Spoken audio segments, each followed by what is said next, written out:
Hello, নমস্কার friend. আপনারা দেখছেন কর্মকার টিভি ইউটিউব চ্যানেল এবং আমি সৌম্যদেব আপনাদের সাথে। তো আপনাদের সঙ্গে আজকের যে বিষয়টা নিয়ে আলোচনা করব, নতুন বিষয়। তো আপনারা সকলেই জানেন বা অনেকে হয়তো জানেন না যে প্রধানের income certificate, residential certificate, unmarried certificate, character certificate এবং distance certificate, same person certificate বলতে যেটা বোঝায় আপনি একই ব্যক্তি অন্য অন্য নাম থাকে, সেটা আপনি কিনা সেটাই প্রধান দিয়ে থাকে লিখে। এতদিন যাবৎ লিখিত দিয়ে আসছিল, কিন্তু সেটা আজ থেকে নয়, কিছুদিন আগে থেকে পরিবর্তন করে পুরো অনলাইনের মাধ্যম করা হয়েছে। এখান থেকে পুরো সম্পূর্ণ প্রসেসটা আপনাকে দেখিয়ে দেব।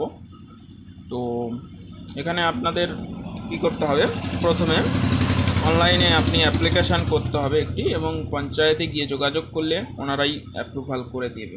তো আপনাদের এখানে কী লিখতে হবে, PMS panchayat management system, PMS বলে ভুল হলো, পঞ্চায়েত সার্টিফিকেট যে অপশানটি, এখানে ক্লিক করতে হবে। দেখুন, department of West Bengal panchayat and rural development. তো এখানে এই যে লিঙ্কটা আছে, এই যে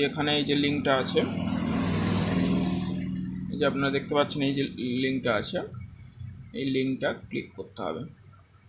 তো ক্লিক করলাম।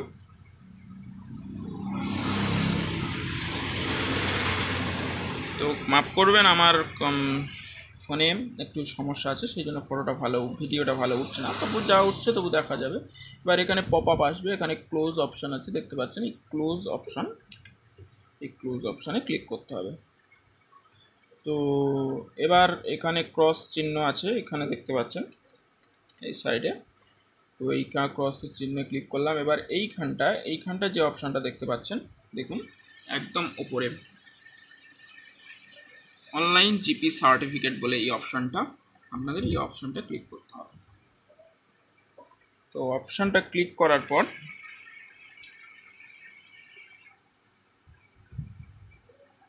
তো এখানে এবার আসতে হবে। এখানে এই যে অপশানটি দেখতে পাচ্ছেন, এই চেক বক্সটিকে টিক মারতে হবে। তারপর প্রসিড অপশানে ক্লিক করতে হবে। এখানে যে মোবাইল নাম্বারটা আছে, আপনার যে মোবাইল নাম্বার, চালু মোবাইল নাম্বার থাকতে হবে, ওটিপি যাবে, বুঝতে পেরেছেন?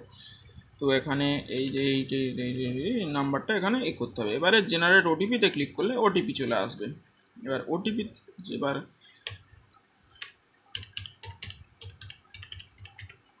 তো এখানে এবারে জেনারেট ওটিপিতে ক্লিক করলাম। এখানে ওটিপিটা সাবমিট করাতে হবে। এমন আমার ফোনে ওটিপি এসছে, এখানে ভেরিফাই প্রসিড, এখানে খুলে গেল। এবার এখানে অ্যাপ্লাই সার্টিফিকেট বলে একটা অপশান আছে, এখানে দেখুন অ্যাপ্লাই সার্টিফিকেট, এই কোণে একদম এই অ্যাপ্লাই সার্টিফিকেটে ক্লিক করতে হবে। তো ক্লিক করলে এবার এখানে আপনার পুরোটা আসবে। যেমন এখানে ধরুন জিপি, আচ্ছা, ডিস্ট্রিক্ট কোচবিহার, এখানে ব্লক, এখানে পঞ্চায়েত, এখানে এবার আপনার যে মেম্বার থাকবে সেই মেম্বারের নাম এখানে থাকবে। আচ্ছা, এবার এখানে কিছু করতে হবে না, সিলেক্ট সলিউশন, এখানে নাম, এখানে গার্জেন নেম, এখানে রিলেশন উইথ গার্জেন, এটা কিছু করতে হবে না। করতে চাইলে করবেন, না করতে চাইলে করবেন না, কোনো অসুবিধা নেই। যদি করতে না চান, কোনো চেক বক্সে টিক মারবেন না। আচ্ছা, এখানে অ্যাড্রেস দেবেন, ভিলেজের নামটা লিখে দেবেন, এখানে পোস্ট অফিসের নামটা লিখে দেবেন, এখানে পুলিশ স্টেশন। আচ্ছা, এখানে লিখবেন ভিলেজটা আপনাকে সিলেক্ট করে নিতে হবে, বা আপনার কোনটা ভিলেজ আছে এখানে সিলেক্ট করতে হবে। এবারে পিনকোডটা এখানে বসিয়ে দেবেন, ডেট অফ বার্থ এখানে বসিয়ে দেবেন। আচ্ছা, এবার এখানে আসুন। এখানে আপনার শুধু যদি রেসিডেন্সিয়াল সার্টিফিকেট লাগে, অর্থাৎ স্থায়ী বাসিন্দা সার্টিফিকেট লাগে, তো এখানে ক্লিক করবেন। এখানে এটা শুধু থাকবে, এখানে ক্লিক করবেন না। এখানে এবারে ক্যারেক্টার সার্টিফিকেট যদি তার সাথে লাগে, এই ক্যারেক্টারে ক্লিক করবেন। ইনকাম সার্টিফিকেট যদি লাগে, ইনকাম সার্টিফিকেটে ক্লিক করবেন। এখানে ডিস্টেন্স সার্টিফিকেট লাগলে ডিস্টেন্সে, তো কাস্ট সার্টিফিকেট লাগলে কাস্ট সার্টিফিকেট, আপনাদের যদি SC ST OBC সার্টিফিকেট থাকে তবেই আপনারা কাস্ট সার্টিফিকেট ইস্যু করাবেন। তো সেম পার্সন সার্টিফিকেট এটাও লাগবে।